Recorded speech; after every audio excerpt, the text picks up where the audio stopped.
During October, one can ride haunted hay rides, walk through scary old houses, and more. However, the Cedar Falls Historical Society offered a Halloween-themed event this past weekend that was more on the educational side. Cedar Falls City news reporter Luke Hansen went to their annual cemetery walk at Fairview Cemetery.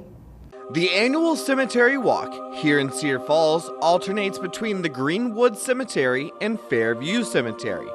This year's Cemetery Walk at Fairview consisted of 7 different characters of Cedar Falls history, ranging from Malcolm Price, a president of the Iowa State Teachers College, to Sarah Raydell, the mother of the Raydell sisters.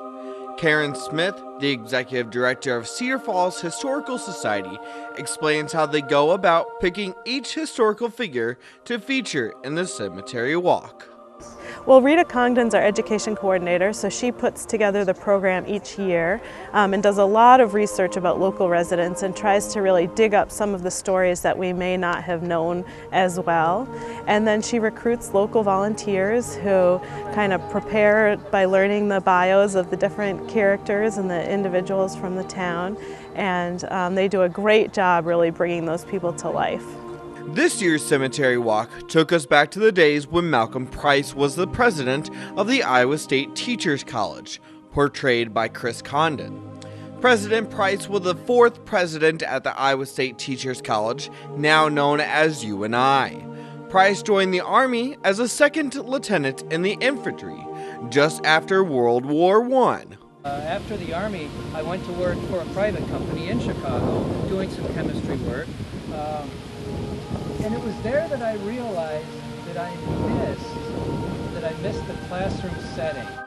After receiving his doctorate in education administration, Price moved to Detroit, but after 11 years did not find it feeling like home. Price moved back to Iowa, where he was to fulfill his time as the president of the Iowa State Teachers College. Joseph Clay joined the Cemetery Walk to bring his story to life. Joe Clay, son of Henry Clay, born and raised in Cedar Falls, ran the Iowa Gate Company, the business that his father had started, and Joseph had been their salesperson at a very young age.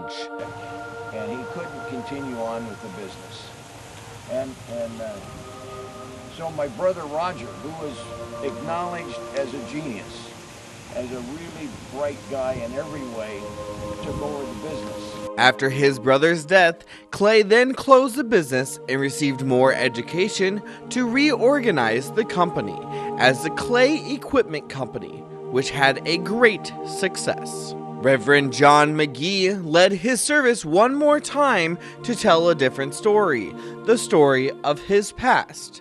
At the age of 18, he enlisted in the 9th Iowa Regiment for Battle of Atlanta, and then the Grand March at Washington, D.C., celebrating the end of the Civil War.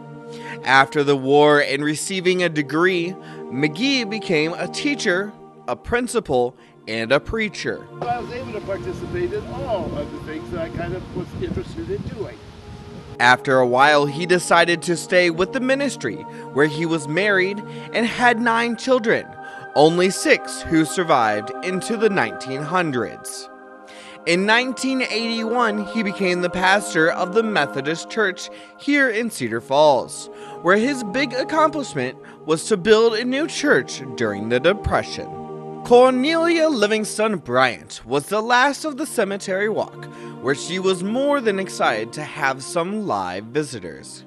Cornelia was raised and lived as a princess her whole life. She was married to lumberman Walter Bryant. They had 5 children and lived in what is now known as the Historical Society headquarters. Well, I continued after my Walter passed away in 1917. I continued to live in the house for another 2 years, and I lived in that home, 303 Clay Street, for 40 years. After living in the house for over 40 years, she moved to California to be with one of her sons.